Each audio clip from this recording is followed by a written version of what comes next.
I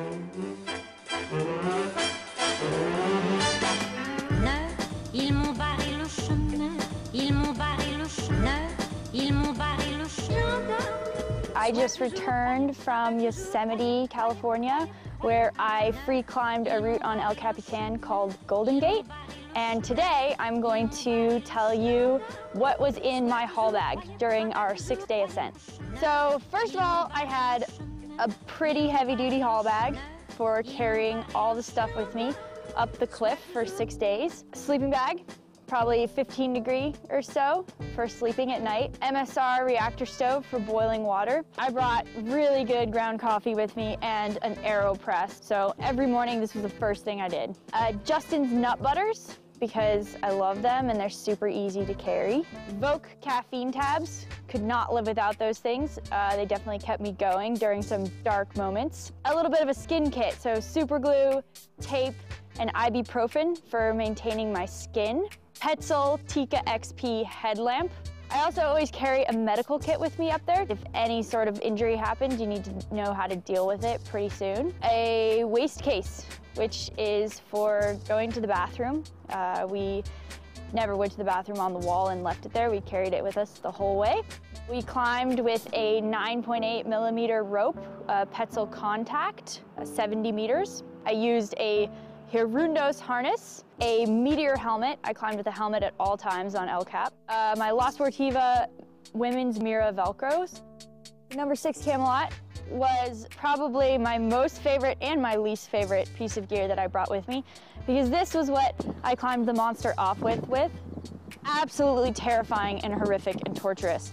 Another piece of gear that was absolutely essential was the micro traction.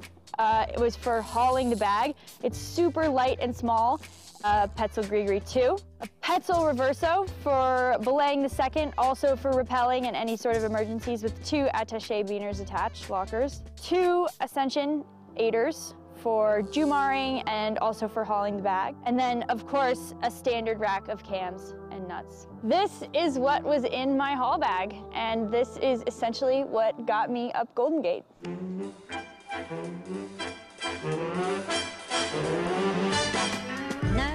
Ils m'ont barré le chemin. Sois toujours, croyez pas, toujours, croyez.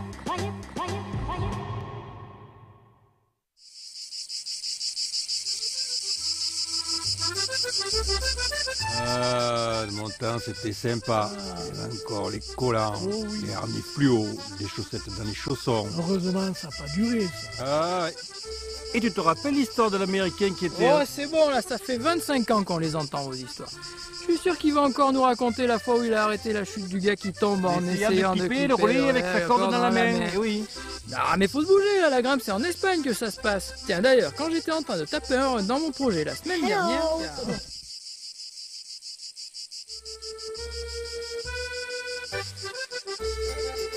Qui c'est qui vient avec moi à la falaise? Mais qui t'es, toi?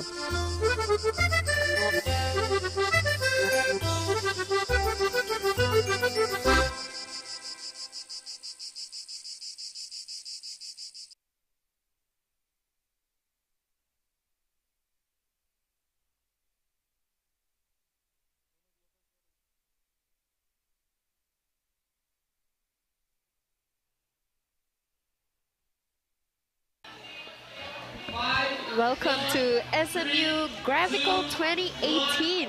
This is Patrice, and together with me, I'm Allison, and we are here this afternoon, slightly chilly afternoon, for our open men qualifiers that has just started. We are currently in Detail 1. Who do we have in Detail 1 today? So in Detail 1, we have Marcus Yo from Climb Asia. Also from Climb Asia, we have Nicholas Lee. With Ajol Chu, Bronson Wee, Muhammad Ashraf, and Adil bin Azmun, all from Team Onsite, as well as NTU UMC, SIM, and NUS. And then together with them, we have Aloysius. Representing Kinetics Climbing is Gerald. From Climb Eric, we have Asher Gavin. From Climb Philippines, we have Gerald. All sports equipment, we have a few representatives. We have Emmanuel, Ryan, Paul, Dennis, as well as Tammy, Teddy, Lassa. We have Edwin from CRC, and Lee Kuo An from Ed Victoria, Winai Rangrit from Ed Climbing Club, and last but not least, we have John Joseph from Sport Climbing Association of the Philippines. And we are currently underway. Our climbers have 25 minutes to complete 5 boulder problems, and the scoring goes as number of tops, attempt to top, number of bonus, and attempt to bonus. And there is a very good jump by Bronson. And Bronson at his bonus. So if you were watching Open Women just now, these styles would look familiar to you as on route 3. Yes, it's actually the same tile. It's just that I think they kind of changed the configuration at the start for this problem. We have Adil on a route 2. You can see on Adil's route, there's a box there. So basically, he can't put his hand or foot into that box. Yes. Like any part of his hand. So instead of a boundary line, in this case, we have a boundary box. Yes. And he's right next to the bonus. Yeah, and he's gotten his bonus. We have Emmanuel Ryan Paul, otherwise more affectionately known as ERP, just at his top tile. I think they really need to mental on that bonus style for route 3. And there's this hole that is there, right in front. Would you like to let our viewers know what that hole is for? Like, there's this hole that's right there, that's right at the bonus. What does that do? So it blocks the tile. So actually that tile is really deep, the bonus tile. But because they put another tile there, they can't go all the way inside. So it actually becomes very difficult to hold. And so if you heard that correctly, what she really means is sometimes there are holes on the wall that are just there to make your life difficult. Yes. You know, they're not there to help you at all. Just to make things more difficult for you. And we have Dennis, one of our crowd favorites as well, on route 4.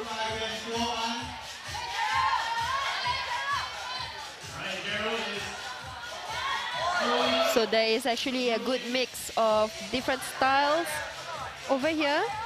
So we have straight up climbing, really testing your sense of balance. And then you have this route on route 2 and route 3. Route 2 being coordinated. And I would think it's a bit jumpy. Route 3 also looks a bit risky with that tile blocking. So currently you are watching a session format. So basically we have a group of open men climbers climbing together. However, there are 2 more details coming in and they are not allowed to see these details. Yeah, but within this detail they can watch each other, get some clue on how they can tackle the problems.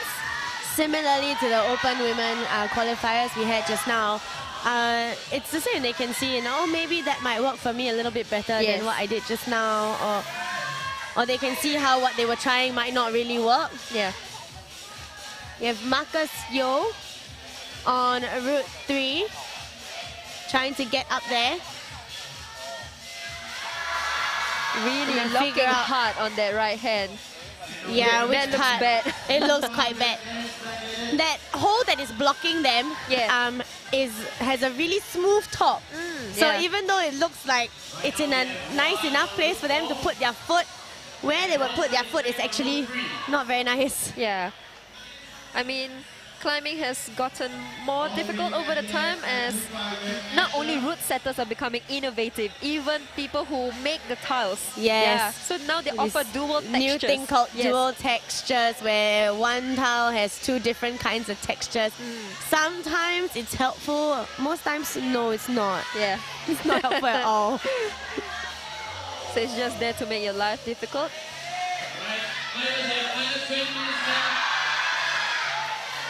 And right now we are looking at route 5 and route 2 on the screen right now. Route 2 at so the route 5 is just all purple tiles straight up going up. They don't look good. They look really small. Wow. It looks like a very straightforward route. Yes. Like a very straightforward, just climb outwards route, but the tiles look so flat. Yeah. I couldn't think of a better word Yes. besides flat. And the crowd here is really revving. It's gotten more crowded Yes. since the Open Women Qualifiers, and it's probably going to get more crowded as the evening goes along. And that's just the way it goes, I guess. Yes. As it gets more, as the day goes, more people are going to come. So do come and join us if you are at home and you think you can make it down in time. We're very nicely located at the SMU campus green, conveniently opposite Bras Basah MRT. Right, really good progress right there on Route 4. There is the second last tile towards the end. We shall see if we will get a top out of Route 4. And if we can see the top tile at Route 4, right? It's actually the tile that we were talking about just now. Yeah. That looks really deceiving because it looks very deep. Yes, you can see it looks very deceiving because it looks very deep, but it's actually very, very terrible to It's slow latch pitch onto. It's slow pitch inside. And just now in open qualies, it was the second last tile. Yes, yes. Now it's the top tile, so it makes not getting it even more of a heartache. We have Bronson right at the top of Route 3. This tile, the last tile is a dual texture, so you really And need there to he balance. goes. Yes, real good. Now the good thing about the top tile is that all they really need is any part of both their hands on the tile. Even if it's 2 fingers, they will also get the top. Yes. But sometimes the tricky part is getting the other hand there. Yeah. That was a really smooth jump. This And that is will be Gavin. Yes. We have Marcus on Route 2. And So Gavin really trying to push hard to get there. Really nice. we have And he might Gavin. need to change to a mantle on the right hand. That hole that's right there really makes it very Yes. difficult for him to switch into an easy mantle. Because if he didn't have that there, he'd have the entire... Yeah. He'd be able to move his hands further apart. Yes, and he can slot his feet inside Yeah. quite easily to do a heel hook. Right now, his mantle is just right in concentrated on one side of his chest. And to do a mantle like that is actually quite hard. Adriel starting out Route 4.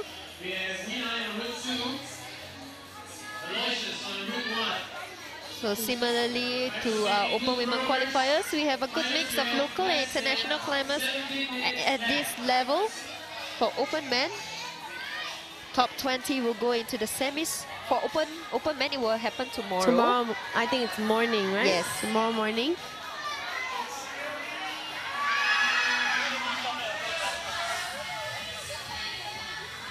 Right, so right now on your screen we have Route 2 and Route 3. A slip right there.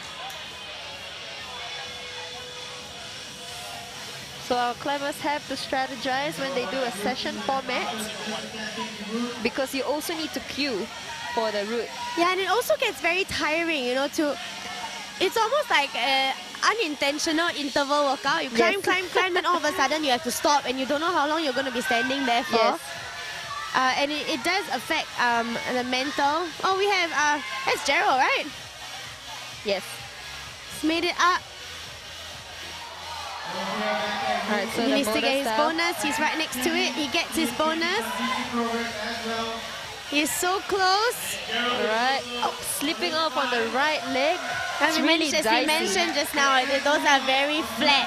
And the weather isn't helping because flat tiles just become more slimy Yeah. due to the wet weather situation that we are having.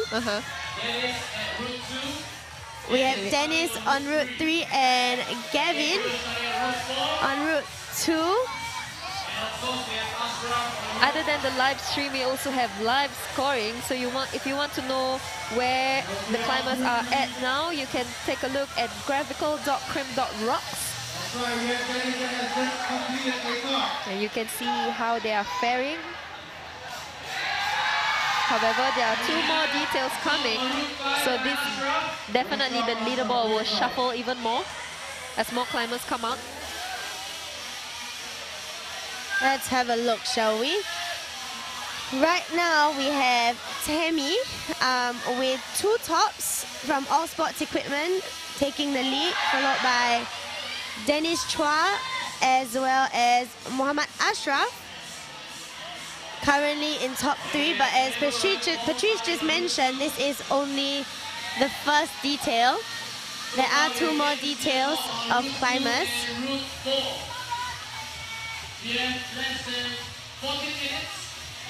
So we're looking at route 3 right now as well as route 2.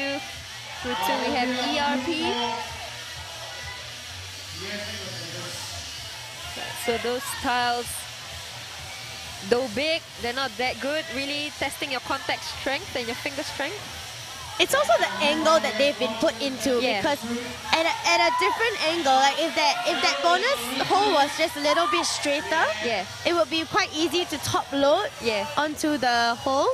But at its angle and with the swing they have to deal with, it really isn't a very good tile. And we have on route 3, very close to the top. You need 2 hands to finish the problem. And there is no side wall for them. There's a boundary over there. There he goes. Yeah. We have Gavin on route 2. And there he goes, heading for... He does it. There we route go. 4 with the bonus. Let's see if we have 2 people on the screen gonna finish the route at the same time. Possible. He needs to aim for the sidewall properly. And Very he gets nice it. Well catch by done. Gavin. Gavin missed the boundary line by just a couple of centimeters. And it really is very tricky because from where Gavin was going for the wall, he cannot actually see the boundary line. So he had to remember where it kind of ended. I guess if you say I just hold above the line, the horizontal line, I'll be fine, you know. But it is that move back to the sidewall, it really is very dicey. Oh no. And he gets his top on route 4. Very nice, nicely done. Marcus back up on route 2.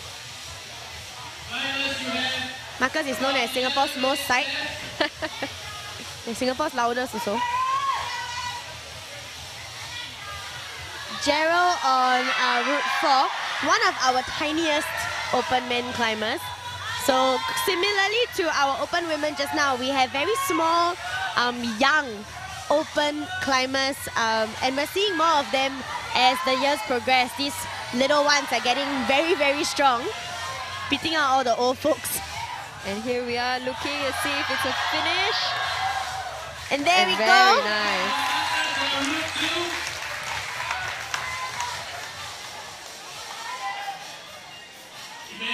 And on route 5, we have Adil and Gerald on route 2.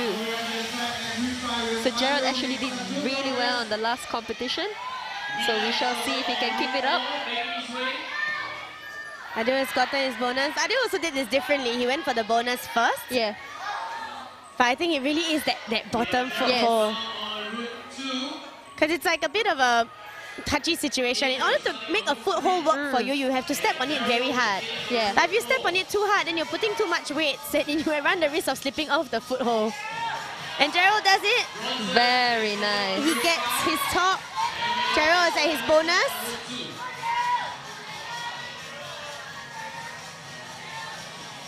Small climbers like Gerald really debunk the theory that if you are taller and longer, it makes a very, very big difference. It does to a certain extent, but they really work on other parts of other techniques and other skill sets to get them to the same height. We have Go An here at the bonus, trying to make it to the top.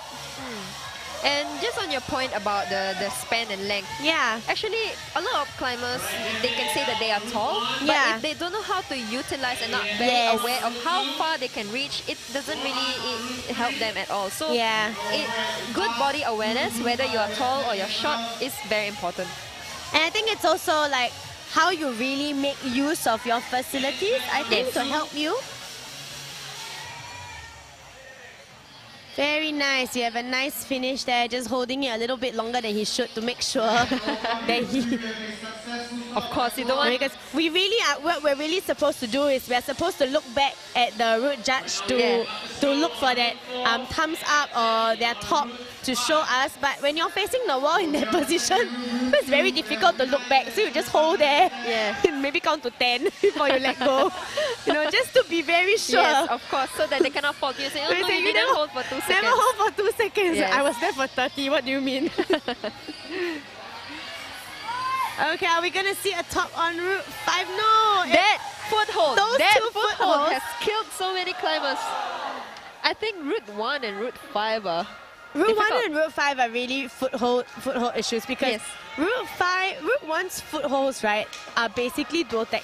And it really, they don't have a choice. They have to step on the Duotex. They have to step on the slippery part of the foothold. And for Route 5, it really just is very, very small. There are crimps going up, and which just means that it's probably flat, entirely flat on one side. Yeah. Marcus has gotten his bonus. Slipping off, realizing that he did slip off. It's really quite frustrating when you fall because you slip or you miss.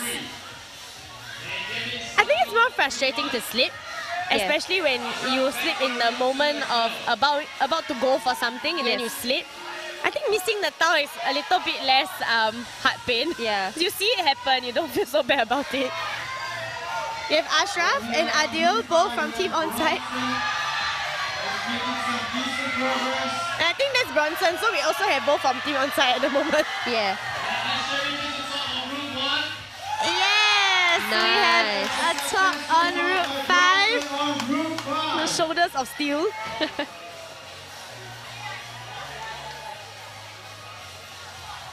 Gerald on Route 4.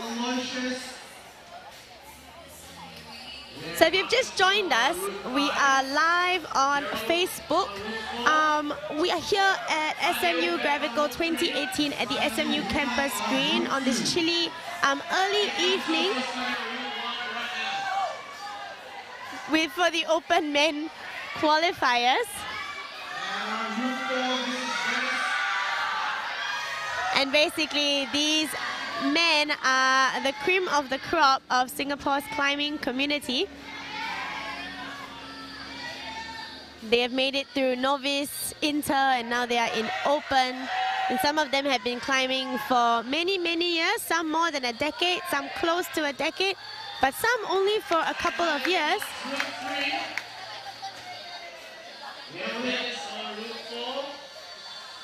We have Dennis making it up. And he gets it. Dennis catches the top hole with 2 fingers. Strong fingers, very important in climbing. I was talking to Dennis once. He said people call him the cream beast, but he says actually he's not the cream beast. He's the pinch beast. So Dennis says it himself. He's the pinch beast because he says he trained very hard to pinch everything, which is really important because technically, if you can pinch a cream, you can make use of the entire hole to keep yourself up there. That is true. You know, your thumb is very important. And right now we are looking at Route 2. Really have to jump out because they're coming from the side wall. Yeah, Route 2 is a very I cannot see anything route. Yes. When they're down there, they cannot see the hole they are supposed to go to. When they're up there, they can't see the boundary line. Yeah. It's a very, very dicey surprise problem. You just have to have faith and catch. Hope you don't catch the wrong thing. Whoa! Okay, we have Marcus on Route 4. 5 minutes left. 5 minutes, taking count. And time has flown by quite quickly. The climbers in Detail 1 are only left with 5 minutes.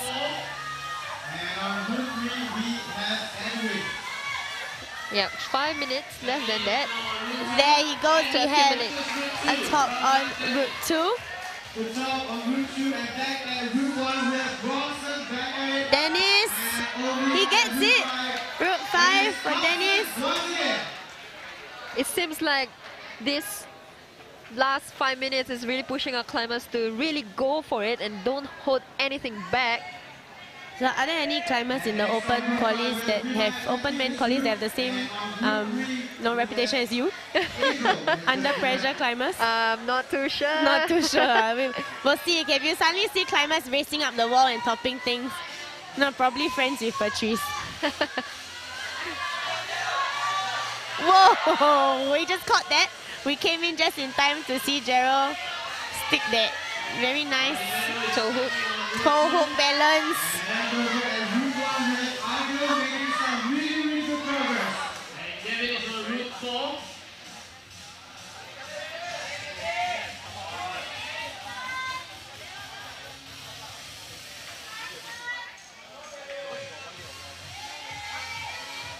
ERP now on route 2, on route 5.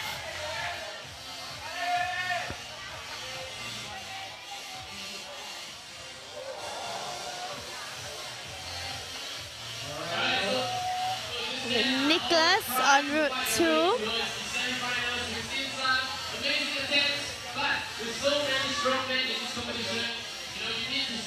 So climbers have 3 minutes left. Just about. Take a look. So right now we are looking at route 2 and route 4. We shall see if we still have Tammy in the lead with Dennis in second. So Marcus inching to the end. Third place. Oh wow.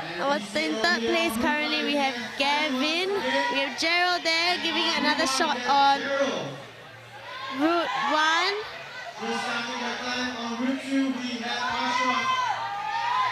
And for route 1, they really have to be so precise. Wow, and that's Gerald a really gets nice it. They finish. really have to be so precise because there is a very, very small foothold, just a screw-on just in under the dual-tex of that towel.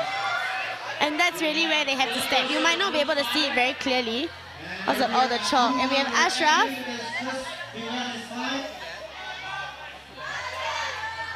Very close to the top. And on the clock, we just have a little under 2 minutes left, climbers. A little under 2 minutes, climbers.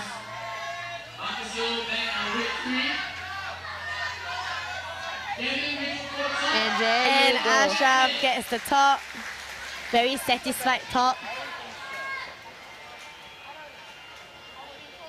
Alright, and on route 1, we have Emmanuel attempting his route. And on route 3, we do have Nicholas. So right now we have Bronson. Whoa. So he missed. Back over here on route 5, we have Kelly once again attempting route 5. And on route 4, So climbers have Dennis on route 2. on route 3 is Aloysius. And they have 1 minute left. Dennis just saving that just by a bit. Gerald on route 4.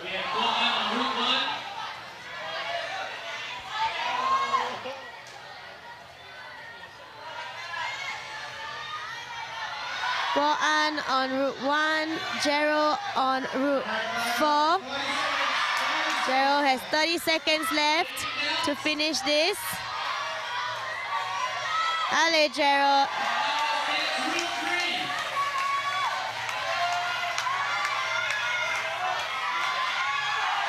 ERP is gonna go for it. ERP has 10 seconds left. Gavin has 10 seconds left. Gavin tops it, and so does ERP, and so there's Adil. So we have 3 climbers that came in just in the nick of time with their tops. You only managed to see 2, but we had 3 climbers who came in just in the nick of time at the last 5 seconds with all 3 tops, all 3 topping at the exact same time. That was exciting. And that was only our first detail. So we're probably in for a lot more excitement in detail 2 and detail 3 coming up next. So do stick around. Stay tuned. Atmosphere is pretty cool here.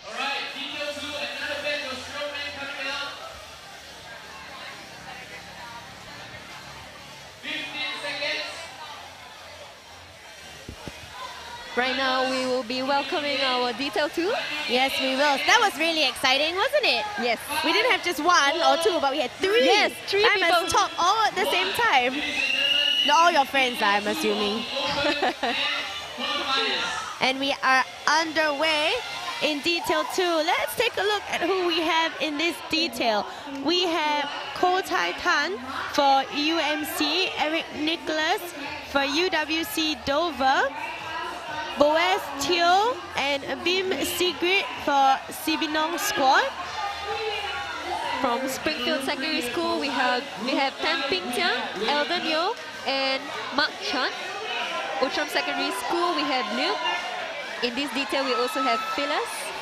Muhammad Daniel for Singapore Poly. From Temasek Poly, we have Tae Kwan Liang and Harith Iskandar. NP alumni, Yong Wei Ting, University of Balikpapan, Angga. Multimedia University, Muhammad Izzat, Multimedia University and Rebel Squad, Kum Muhammad Faridwan. Chong Jia Zhi from NTU, Ang Chin Xiang, Kensia NTU. Oh, sorry, that was detail 3, I apologize. Ang Chin Xiang is the last one. Okay, so and after this, we will have the last detail.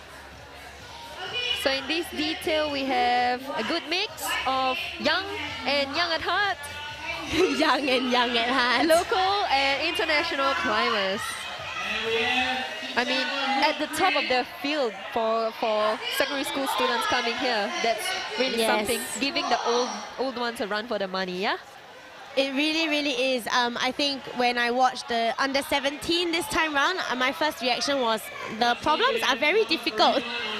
But I think we have the fact that we've mentioned quite a few so-and-so secondary school. You will know that we have quite a number of under 17s in the open qualifiers. So the under 17s are getting very strong.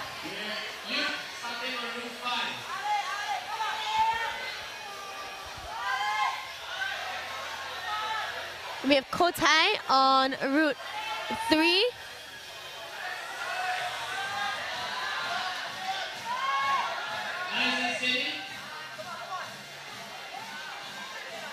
On route 1, Kotai has done it.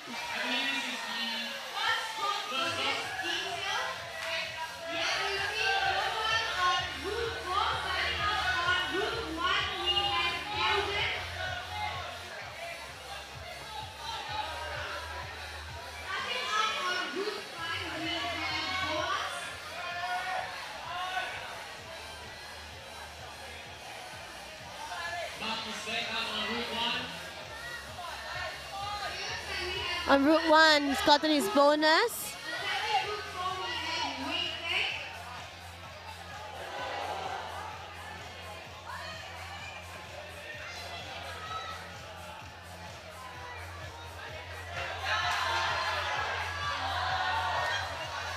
We have route 3 up on the screen. He's cleaning his shoe.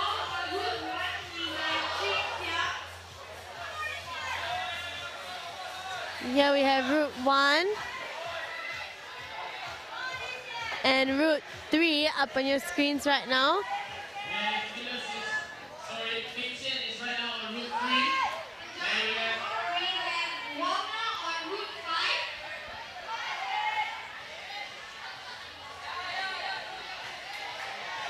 5. I think on route 3 he tapped the boundary line. Route 2 at his bonus.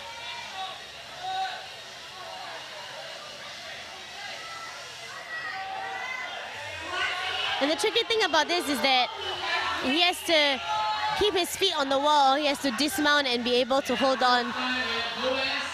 Waiting on route 4.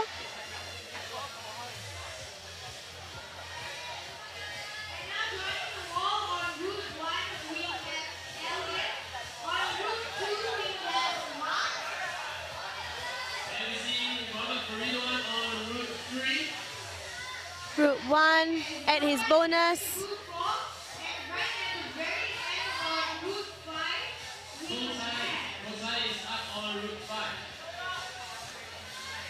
Kotai on route 5. Fire it on the wall at route 3. He's been there for a while now. 20 minutes left on the clock. And they have 20 minutes left.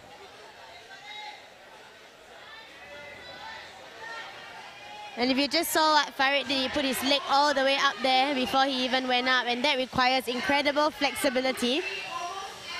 So we mentioned just now during the open women that flexibility is very important, and of course as there are women you expect like very easy. Yeah. But you know, flexibility is really important for the men as well, even though it comes to them a little bit harder. But I think what we saw Farid do just now is so he put his leg all the way up. Wow. And that really requires a lot of flexibility from the men. So it doesn't really matter whether you are man or woman. Flexibility and strength are very important in climbing. They come together hand in hand. We have Mark on route 2. And route 4 being defeated by slippery footholds.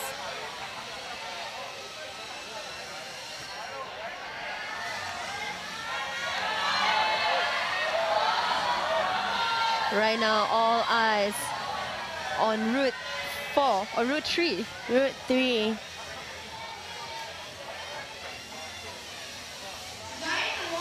So this route setting, right, all the problems here is actually brought to you by Kinetics Climbing. Yeah. So they have been working here the past few days, setting up boulder problems, testing it out, making sure that our climbers will be tested out and of course have fun at the same time. And there's a very high chance that if you head down to Kinetics Climbing, you'll probably be able to get a similar style of problems for you to play with in different difficulties as well. Not all as impossible as what we're looking at today. It's like route 5. This is basically in a sense, a flat wall slab climb. So you really need to test your sense of balance. And every time I go to Kinetics Climbing Gym, I always go for the slab wall. They do have a pretty nice slab wall, I have to agree. So where are they located? So if you want to go check out Kinetics Climbing, you can go to 511 Serangoon Road. So it's really close to the Farrer Park MRT station. Find the temple, find the gym. Yes. It's That's what I always say on the way there. It's just 3 to 5 minutes walk. And then we have it again on route 3 with the going up the lake first.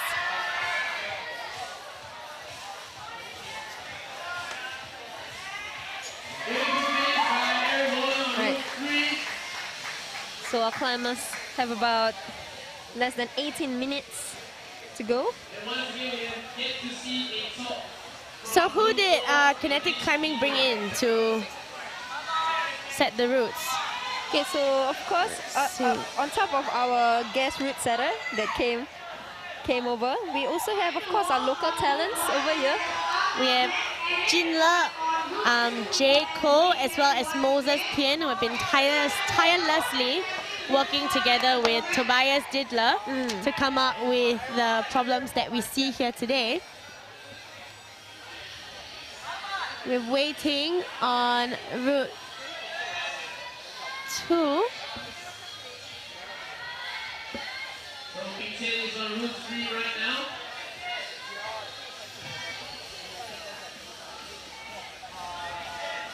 We also have Alan on route 5. On route So our climbers right now on route 2. Cheng Xiang on route 2 trying to get his way to the bonus tile.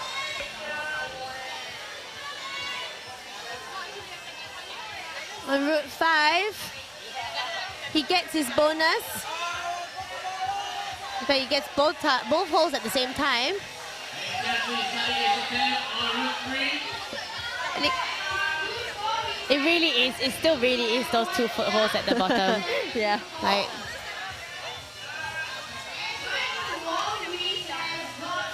And I was just scrolling through SMU Gravical's Instagram page, and I just realized that they have merchandise. Did you just realize that? Yes, I was looking at it the other day. So this merchandise is provided by Active Cool. Yeah, so you can actually grab like a shirt, cap that has a Gravical logo in it, and they look really stylish. They actually do. I mean, most competitions we don't really get a chance to purchase merchandise other than maybe on the last day when we have extra t-shirts. Then we can all buy the extra t-shirts. But what Gravical has done this year, what Active Cool has done for Gravical this year is they actually have special t-shirts that are for the event. So if you would like to fangirl or fanboy a bit, do grab yourself one. They actually are very nice. Yeah. I mean, they're very well designed. Grab one and let me know nice to wear or not.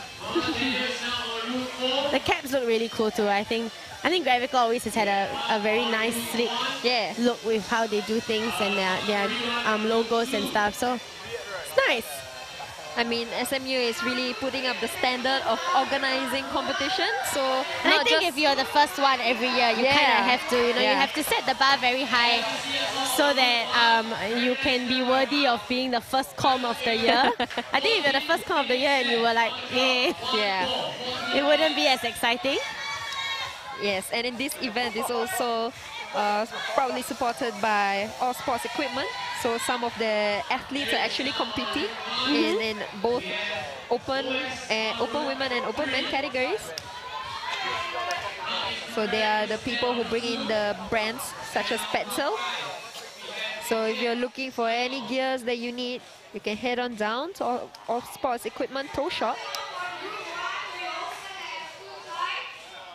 Our climbers have about less than 14 minutes left on the wall. Still, these problems are still proving difficult, challenging our climbers, pushing them to the limit. And if they want to get into the semis, they have to be the top 20 of this category. And then from that top 20, we will even cut it down even more, and only top 6 will make it to the finals. That is happening tomorrow evening. And just taking a look at the results now, the men actually need at least one to be very, very safe. But like we said, there's still another detail to go, and there's 14 climbers in that detail, and this detail is only halfway underway. So we don't know what could happen. Anything could happen. You might end up needing 2 tops to stay in the semi-finals. But for right now, after looking at the results, as long as the climbers can top one problem, they should have a fairly decent spot in the second half of the top 20. And right now, if you are just joining us on the live stream, also don't forget to check out SMU Gravical's other social page. So check out Facebook as well as Instagram for other updates with regards to the changes in schedule or what is going on right now. And sometimes just featuring photos. And if you are joining us on YouTube, we are actually also live streaming on Facebook. So you can head down, use your Facebook at the same time. If you don't really like the YouTube, go to Facebook. Don't like Facebook, go to YouTube. Both works perfectly. Of course, it'll be better if you come here, I mean, join us. It's getting a bit crowded. But do come and join us here. It's getting a bit warmer too, actually. Yeah, maybe it's the body heat from everybody who is coming in. Yeah, but it is getting a bit warmer here. Are we going to see a top at Route 1? Yes, we do. Very nice. Very happy top. You can see some of the climbers, before they step up, they actually wipe their shoes. It's because, I mean, chalk accumulates, and chalk is good if you're trying to keep your hands dry, but they're not so good when they're on your shoes. You know what they say, too much of a good thing is not good. Yeah. And of course, some of the climbers, you also see them brushing the tiles, making sure that the tiles are in good condition, because especially for holds that is contact strength base, it's really important that they're in a good condition. And what happens is that people climb and climb and climb, and the chalk just gets into all the crevices of the hole that you're actually supposed to rely on with that contact strength. It just becomes as if you were holding marble. Like there's nothing left for you to contact with. And it doesn't have the dual texture. Your chalk has no power there. It's just texture. Yes. Flat texture. Yeah. If these are the problems at this level, I just can't wait to see for finals. And semi-finals. Yes. We still have semi-finals coming up. Yeah, I was just thinking the same thing because it is very interesting that you only need one top to stay in the open men's semi-finals. It means that these problems are actually very, very technically set and dynamically set. And the male climbers we have in this category are the cream of the crop in Singapore climbing. And they are having quite a bit of a problem with a lot of the problems. Problematic problems. Problematic problems. And the thing is, this is a session format. Later on, if they get into the semis, they will be doing a rotation format. So there will be 3.5 minutes, and then they will climb, and then they'll get a 3.5 minute rest before the next climb. So this is very different format here. You can see the people in your detail, how they do the problem, and you can emulate it. They also got observation just now, which they don't get, right? Do they get that? This is introduced by Gravical actually. So previous competitions they have done session format actually didn't introduce observation. Do they time. get that in rotational format? Do they get to see? No, not at all. They will come out and they will just look at the route when they turn around, right? For the first time. But if they get into the top 6, then they will enjoy the IFSC concurrent style, where climbers come one by one for the one problem, and then after they've all finished, then they move on to the second problem together. Sounds like it's going to be a long finals. Yes. But that's the thing about finals, it's always showy, and I can't wait. That's true. Right now we are looking at route 2. I think there is Kotai. There is Kotai. The very dicey. Whoa! A different way from the other guys who have ended this problem. Oh! Is his legs on the boundary? No, he got the top. I see. He got the top. I guess it's good that it's not on the wall then. Yes, yes. Because if that boundary line was on the wall, he would have not gotten that top because he did hit right next to it. Just a clarification for our audience. So if your leg hover above the blue, the marked out part, the black tape, it's fine. Only when your leg touches the wall, and then it constitutes a fault.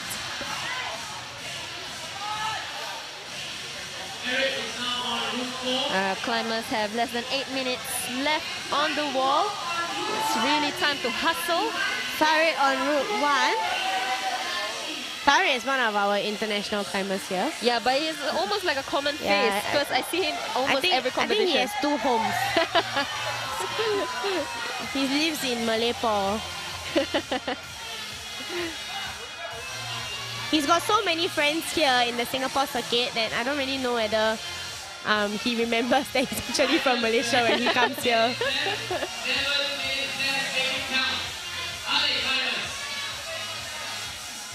Right now, on route 1, all those dual texture tile, you really need to find your balance. The ending is not easy at all. Those holes are flat. So you really need to be stable on your footing.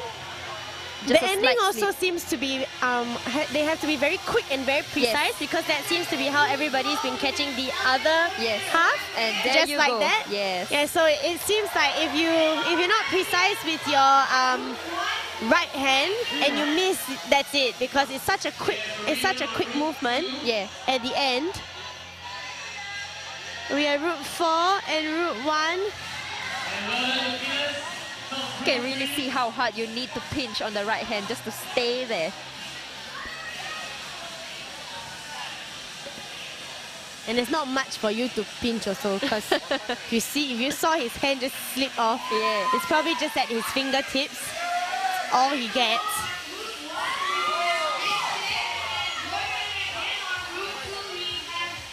And we have waiting, just finishing. Very nice. It's really exciting. And this is only the second detail. We still have the last one. So if that's the case that they only need 1 or 2 to make it to semi-finals, it might really be a fight to bonus for the last few positions. Yes. And what that means is their bonus tile is the tile that's marked out with the word bonus, and it's used to position them if they are basically tied. If they have tied with the number of tops. Of course, getting more tops is always better. Yes. But the bonus is a little bit of a checkpoint and somewhat of a lifesaver if you did better with your bonuses than the person just next to you with the same number of tops. So those bonuses could really save you as well.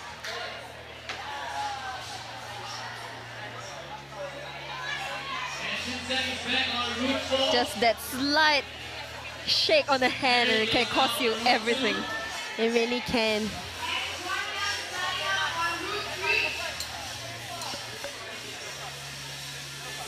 So right now we are here at SMU Campus Green, right? It's still quite chilly. It's gotten a bit more chilly again. Yes, the sky is still overcast. It was heating up a bit, but I think it started raining again. Yeah, but no rain is dampening the sight over here. Everyone seems so excited, watching intently as our climbers give them a show. Indeed.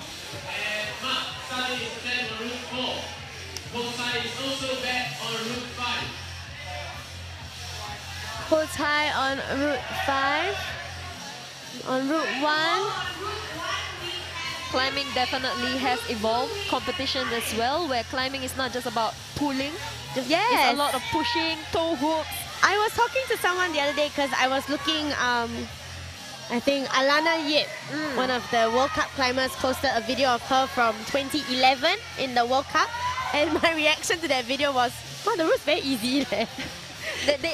Strong climbers tend to make it look easy, and then you try it and you're... But climbing has also evolved quite a bit with the kind of tiles that are used. It's no longer just climbing a monkey bar, you know. It really is getting into different body positions, needing the hands and legs to do 3-4 different things at the same time. Yep. So I think it's really important as a climber that you have to be more than one dimension. You have to cross-train as well. But you also have to climb a lot, and not just in one place. You have to make sure you climb in many different places, because route setters make a difference, the angles of the wall make a difference, kind of poles that the gym purchases makes a difference. All of it really comes into play where training is concerned. Wow, there's a different attempt there, Route 2. And he tried to mentor. He's still trying. I'm not sure how that's gonna work because that entire part of the if he had the side wall, it would be so much easier because he'd be able to mentor and just hang on to the side wall, but it doesn't work that way with that. It was a good attempt though, to try something different.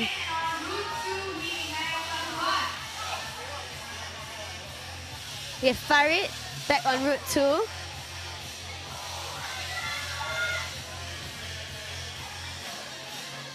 And the thing about session format is they are climbing consistently with no break for 25 minutes. And they can take a break if they want to, but it will cost them time because it's really time that they're standing around if they haven't finished the rest of the problems yet, which also means that coming to this point, at this mark, they are actually very, very exhausted. Yeah, definitely. It's very important for them to have some power endurance. Yes, correct.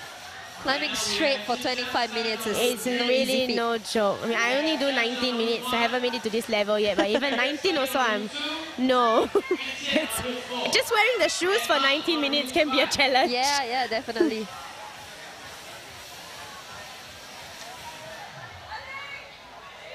Waiting, giving Route 1 a go. Mark on Route 5.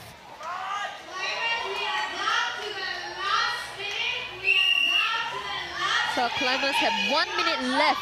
Let's see if we can see if we do see a duplicate of just now. Just combos of ending. In detail 1, if you have just joined us, you totally missed it. I mean, on our screen, we only had 2 routes that were here, but we had 3 routes that were topped within the last 5 seconds, almost at the exact same time in the previous detail.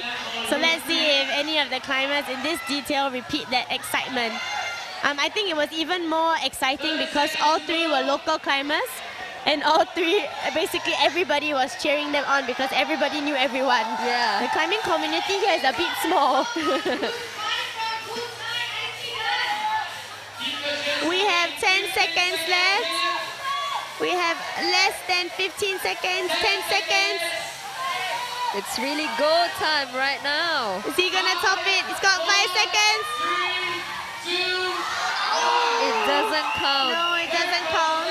You need to hold the last tile for at least 3 seconds. And he doesn't just need to hold it for 3 seconds. He has to hold it stably. Stable, So yes. even if it hits 3 seconds and it looks like he was falling off during the 3 seconds, he still doesn't entirely get it. It really becomes the route judge's prerogative Yeah. on whether they say it counts or not. Alright, that was our second detail, and now we are on to our final detail of the Open Men Qualifiers. And in this detail, we have Kensia from NTU. Together joining him, also representing NTU is Vincent Tay. From NUS, we have Jason and Wipin. And we have Randy, Jie Hui, Tom Arnold, Kenneth Chua Ikmal, Dennis Chung. We have Taki, Thirapon, Ryan Gascon, our guest Japan climbers Sugimoto Rei, Sean Yu, and Liang Hien Hong. All climbing in detail 3, and they have started. And we have Ray going straight for it. And looking at the scoreboard right now, so the people at the bottom all have 1 top. So the last 3 climbers have 1 top each in different attempts. Oh, as in not just the but the last 4. Last 4. Yes. Last 5, I think. Yes. 16, 17, 18, 19, 20. Yeah. So I think if you really want to be safe, you want to have at least 2, yeah. Yes. To be honest, if there are 5 climbers in this detail who get 2 or more, these 5 climbers we will not be seeing them in the semi-finals tomorrow. I think that's the curse of a live score. If you finish your climb, you are intently watching the live scoring right now, and you're like, oh, will I drop out? Will I stay in? It's really, last time there's no such thing. You just have to wait until the chief judge calls it. Sometimes the advantage is if you are climbing and someone goes to you and says, you only need 1 more top. You know, you only need 1 more top. It can go 2 ways. Either you get really stressed out and then you climb like a shaky person. I think that's not allowed though. It's not allowed, but sometimes, you know, you just need some random person shouting, just need 1 more, just need 1 more. And sometimes it gives people the enough fuel to finish that problem that they need. Yes. But sometimes it just makes them very nervous also. Yeah, that is true, that is true. And Ray gets the top. He almost didn't because his hand came off and he almost fell, but the side wall was there to save him. Yeah. It's a good thing there's no boundary line right at the top. And we have Route 1.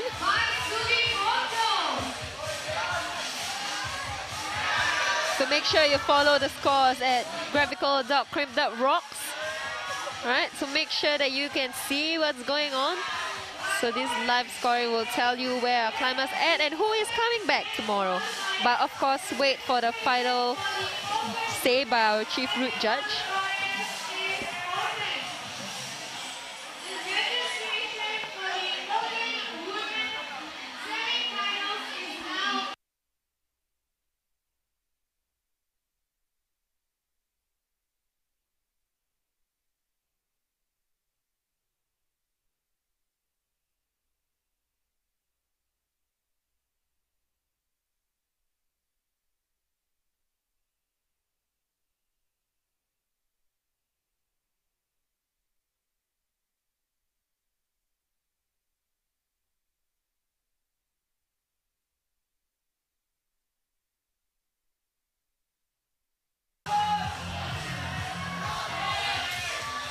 Okay, so I'm here on my own flying solo again because my co-partner has made it to the semi-finals and she will be climbing later.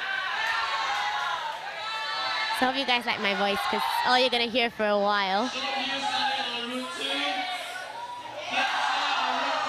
Oh, we had quite a remarkable attempt on Route 1. Unfortunately, he wasn't able to hold it.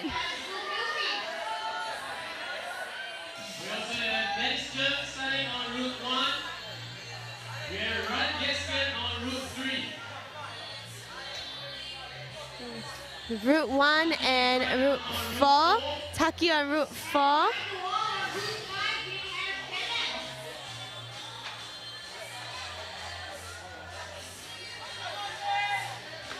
So because this is the first competition of the new year, some of these open climbers are actually newly minted open climbers. They probably promoted last year, some in the very last competition of the year, which was Rockmaster. I think they do quite well. It really, for them, it's just climbing. On Route 5, we have Hendron, and right now joining Route 2, we have Styrofoam Tunde. Oh yeah, Route 2 and Route 4 making progress.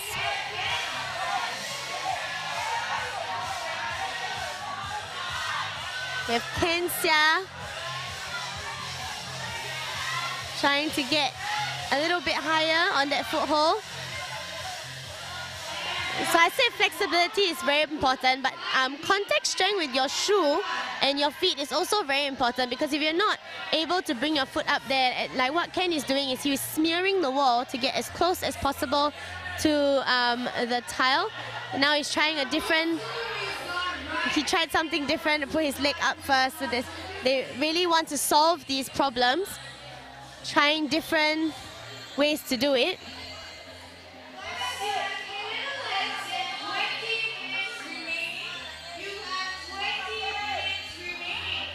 They have 20 minutes remaining in this detail. We have Ray on Route 5 on the very dicey foothold route. He's chosen to cross, and he did it. He's taught Route 5. I don't think we've seen that happen in this open qualifiers yet. Someone crossing, and we have a top on Route 1. I think we're going to see a top on Route 3 quite soon. The crux of that route really is getting to that second hole. And of course, trying to figure out where to put your feet after that. And we have a top on Route 3. Are we going to see a top on Route 2 using the similar beta to Kotai.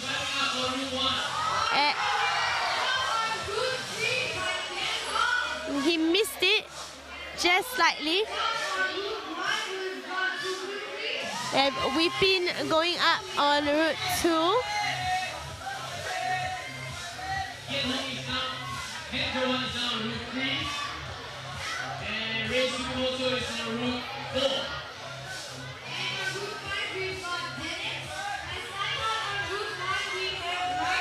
Jason on Route 3.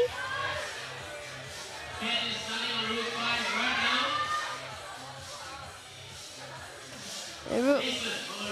We have Ray on Route 4.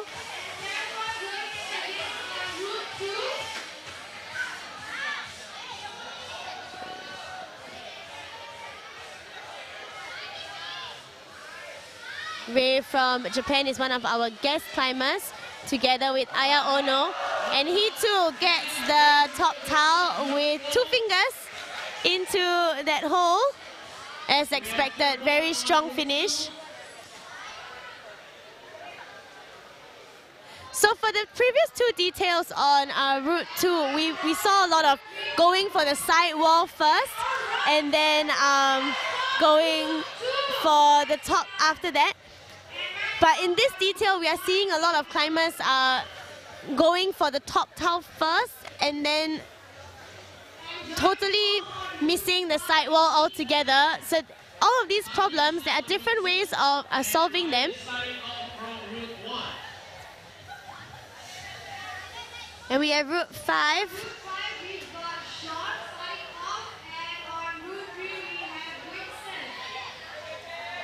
Route 1 on the wall, on the screen. He was just up on Route 1, slipped off the foothold.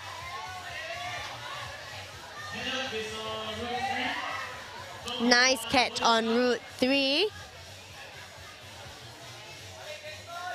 And it really is that mental going up The mental is incredibly difficult because it's in a very awkward position, and they also do not have much of the hole itself to use. Jason there on route 2. Having so much faith, you have to have so much faith and so much trust to go for that next hole.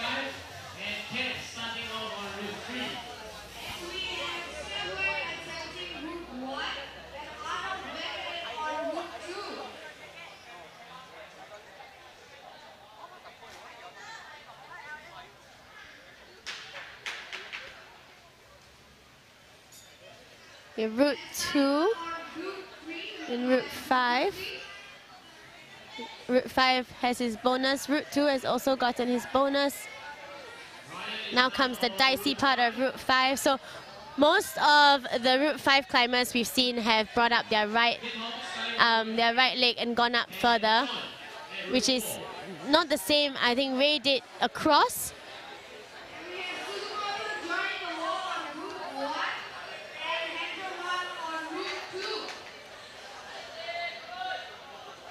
We have Route 2 and Route 5. Route 5, he tried to go for both at the same time, didn't quite work. But we're seeing so many different ways of climbing the same thing. It really is how your body works.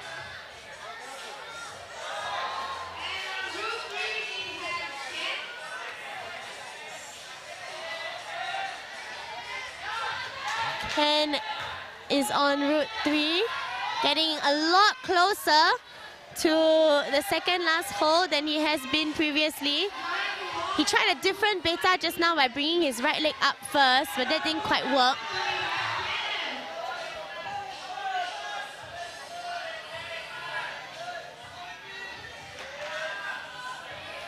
Now Route 5, also trying across. He got a bit scared by that fall. Route 1.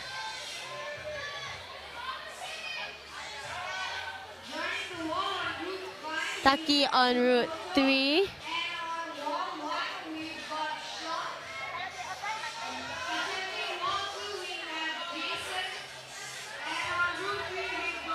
Taki catches his bonus.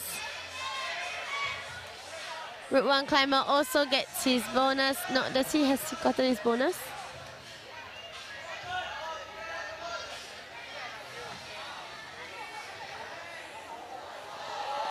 Taki has just tried something absolutely different by bringing his right leg up first into a heel and then trying to heel into it. I think he just needed a little bit more height. Sometimes it's just that few more centimeters, if only it was a little bit closer.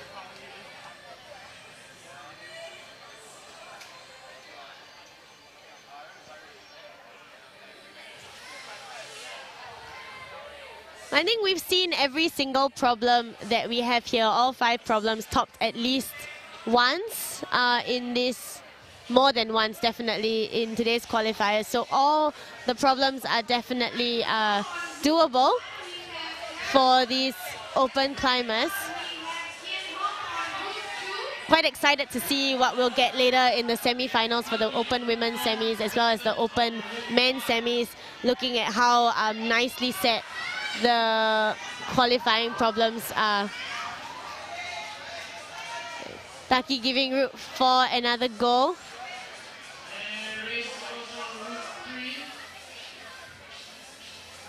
Ken Sia giving Route 2 another go.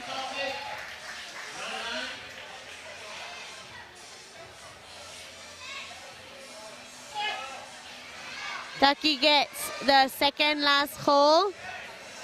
He's 1 hole away from the end, 1 hole away from the top. As Patrice mentioned, deceiving. We've seen climbers having to catch it with only 2 fingers, and that takes incredible strength in just 2 fingers.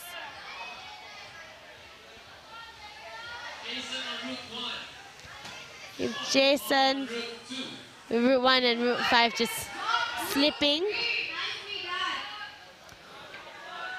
We are just in the halfway point for the Open Men Qualifiers, and you have just joined us. This is the Open Men Qualifiers for SMU Gravical 2018, and we are here on a chilly evening at the SMU campus green.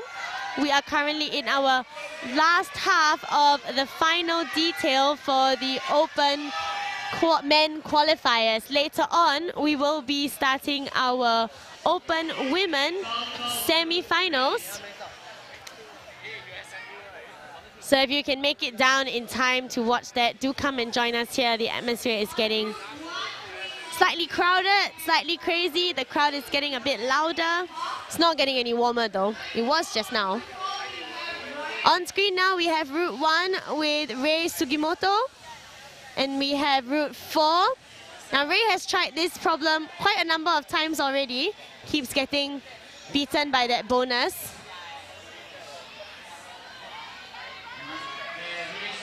Gamba Ray. And he gets it! Very fast end to that. He's happy.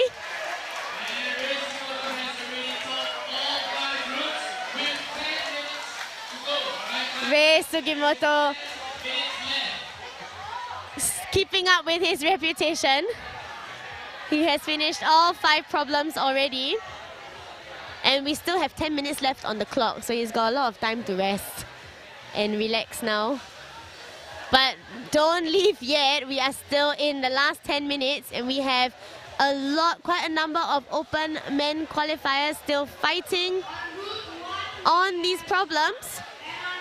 Now we have Route 1 and Route 5. We have Taki trying to balance on Route 5, using his toe hook and his footwork. And Route 5 really is an array of small, slightly almost flat-looking holes. And they're not flat-looking, they're crims. And all facing not the wrong direction, but difficult directions, I think, making them quite difficult to hold. Jason on Route 1 and Weepin on Route 3, both from NUS.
Climbers on Route 2, nice save there.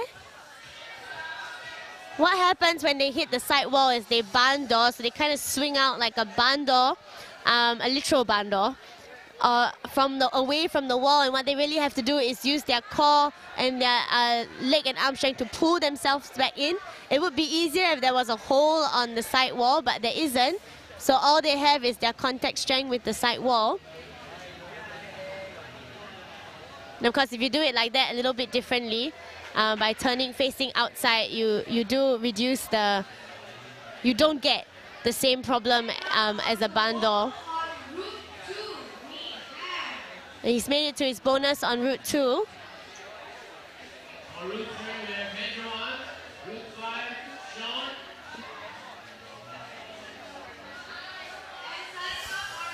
So let's have a quick look at what the score looks like now.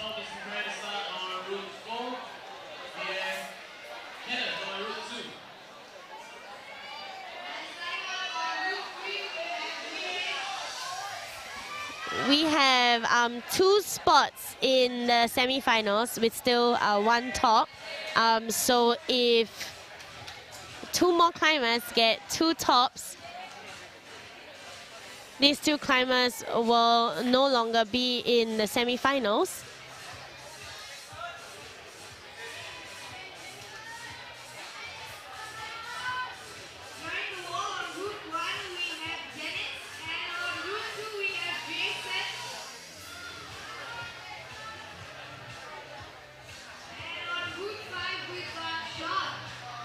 We have Jason on route 2.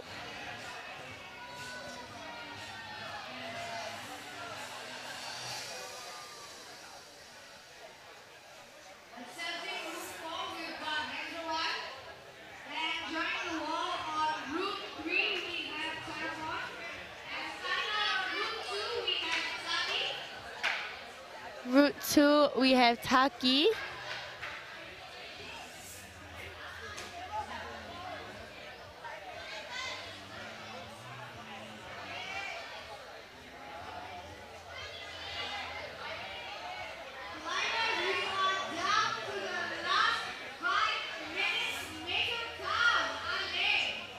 And we have 5 minutes left. Time did fly quite quickly. We have 5 minutes left on the clock for this final detail, detail 3.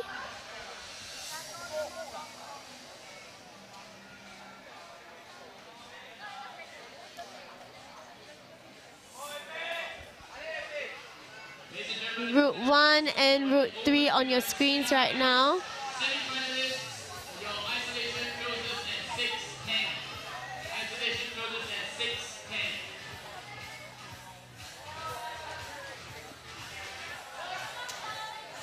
Very fast finish on Route 1. What we call a fast twitch. So climbers have to have a very fast reaction time when they latch onto the handholds, and a fast reaction time to moving from handhold to handhold, because sometimes in that split millisecond and a fatal, any small mistake that happens in that millisecond could be fatal to actually finishing the problem.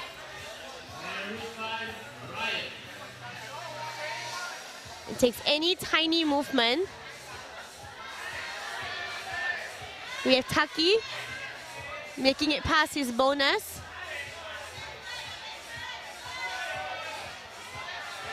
And a nice catch on Route 3. Nice catch by Taki on Route 2. Now let's see how he chooses to finish. We've seen, oh, there was a slip right there.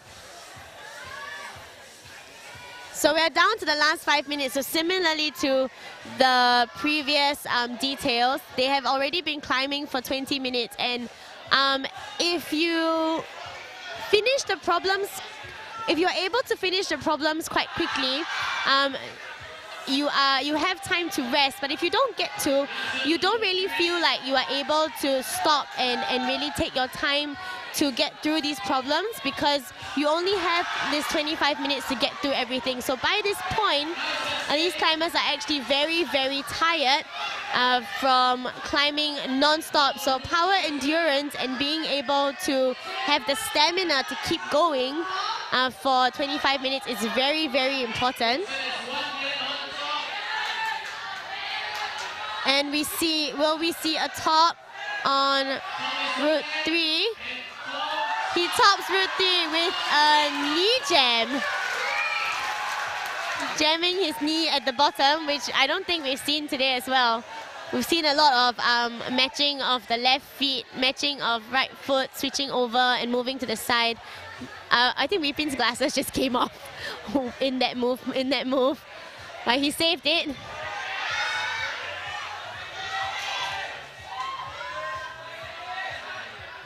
There's an accessory hazard there. And we have Route 4.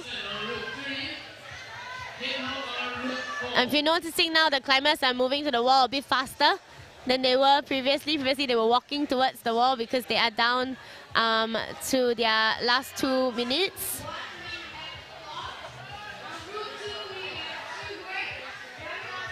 And the thing about reaching closer to the end is that sometimes you start to get a bit nervous, so you start to climb a bit faster, and that might not be a good thing, especially if the move requires control. But it also means that sometimes you are more driven to stick the move.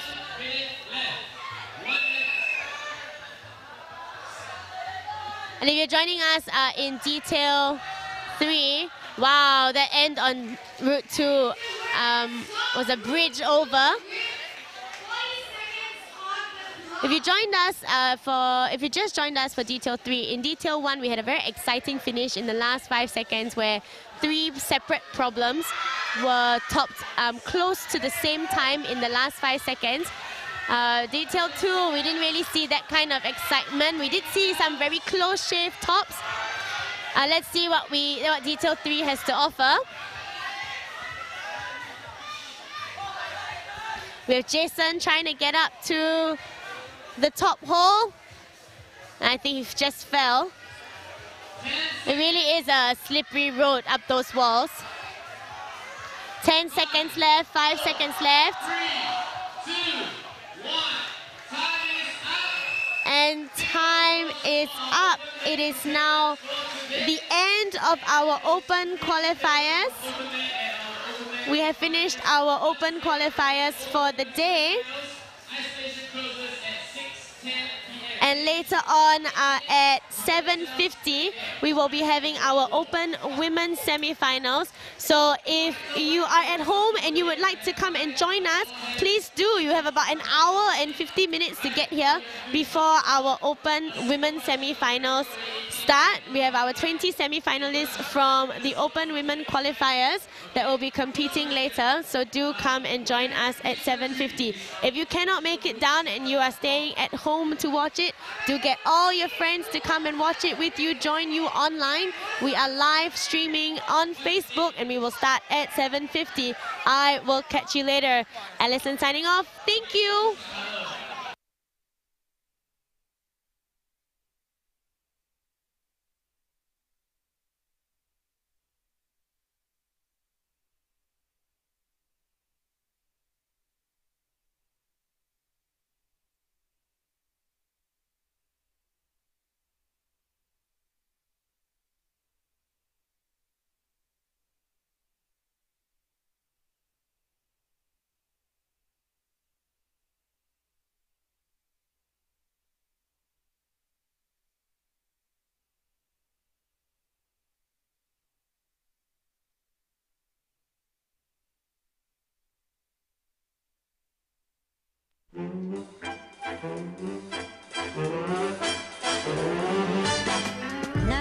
Ils m'ont barré le chemin, ils m'ont barré le chemin, ils m'ont barré le chemin. I just returned from Yosemite, California, where I free climbed a route on El Capitan called Golden Gate. And today I'm going to tell you what was in my haul bag during our 6-day ascent. So first of all, I had a pretty heavy-duty haul bag for carrying all the stuff with me up the cliff for 6 days. Sleeping bag, probably 15 degree or so for sleeping at night. MSR reactor stove for boiling water. I brought really good ground coffee with me and an AeroPress. So every morning this was the first thing I did. Justin's nut butters, because I love them and they're super easy to carry. Voke caffeine tabs, could not live without those things. They definitely kept me going during some dark moments. A little bit of a skin kit, so super glue, tape, and ibuprofen for maintaining my skin. Petzl Tika XP headlamp. I also always carry a medical kit with me up there. If any sort of injury happens, you need to know how to deal with it pretty soon. A waist case, which is for going to the bathroom. We never went to the bathroom on the wall and left it there. We carried it with us the whole way. We climbed with a 9.8 millimeter rope, Petzl Contact, 70 meters. I used a Hirundos harness, a Meteor helmet. I climbed with a helmet at all times on El Cap. My La Sportiva women's Mira Velcros. Number 6 Camelot was probably my most favorite and my least favorite piece of gear that I brought with me, because this was what I climbed the monster off with. Absolutely terrifying and horrific and torturous. Another piece of gear that was absolutely essential was the micro traction. It was for hauling the bag. It's super light and small. Petzl Grigri 2. A Petzl Reverso for belaying the second, also for rappelling in any sort of emergencies with 2 attaché beaners attached, lockers. 2 Ascension aiders for jumaring and also for hauling the bag. And then, of course, a standard rack of cams and nuts. This is what was in my haul bag, and this is essentially what got me up Golden Gate.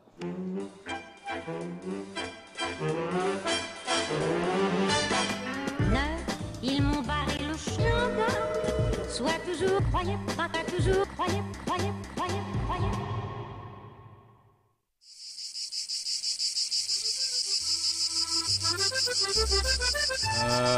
Le montant c'était sympa. Encore les collants, les harnais fluo, les chaussettes dans les chaussons. Heureusement, ça n'a pas duré, ça. Ah, ouais. Et tu te rappelles l'histoire de l'Américain qui était... Oh, c'est bon, là, ça fait 25 ans qu'on les entend, vos histoires. Je suis sûr qu'il va encore nous raconter la fois où il a arrêté la chute du gars qui tombe en essayant de clipper le relais avec sa corde dans la main. Oui. Ah, mais faut se bouger, là, la grimpe, c'est en Espagne que ça se passe. Tiens, d'ailleurs, quand j'étais en train de taper un run dans mon projet la semaine dernière...